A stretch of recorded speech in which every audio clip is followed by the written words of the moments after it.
job. What are your plans in the future? Kasi kabalo, kaulat ra ko sa ganan ako. So, as of now, wala pa kay ganahan? Ikaw, Yang? Ha? Ikaw? Kuan. Hmm? Abot.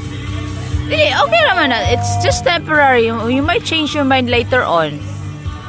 But for now, what do you like best, man? Nurse. Nurse. Ikaw, Nicole? Ano man? Ano yung plano ni mas mong kinabuhi, day? Abot, guys. Ano wala kayo plano, day? Pag plano na, day, kay gulang na ta, day.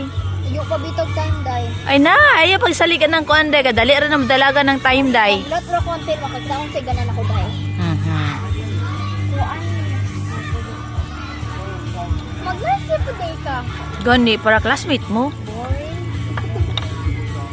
So, piboto ng nurse mag-assist sa doctor sa makapuwi sila maka-injection. Pero doctor mas makaduman siya alato staff job.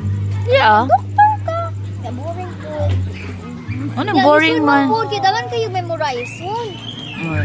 Kasi Then mag-memorize yung unsa ng kuan. Hindi mo ganin na mag-study.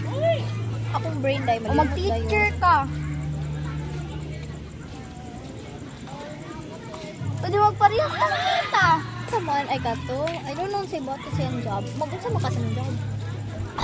Accountant. Mag-calculate ang mama ni? Hmm. Mag-calculate ka. Mag-dapat ka ta? Hmm.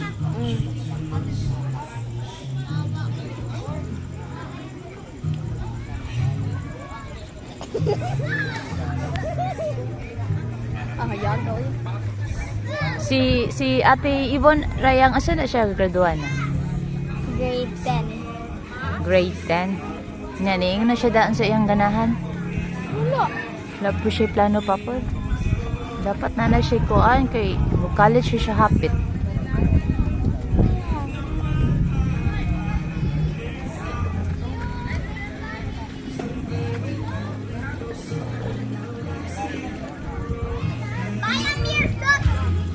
Kanin na din.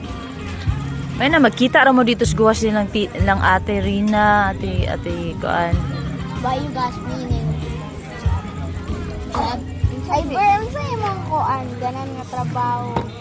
Soccer player ko. Trabaho din na. It's a career. Engineer.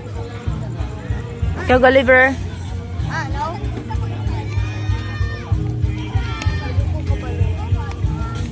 Archaeologist. What's that again? Archaeologist. Ha? Archaeologist. What's that again? Archaeologist. Archaeologist. Archaeologist. Spelling ta. Ay, sige, spelling ta.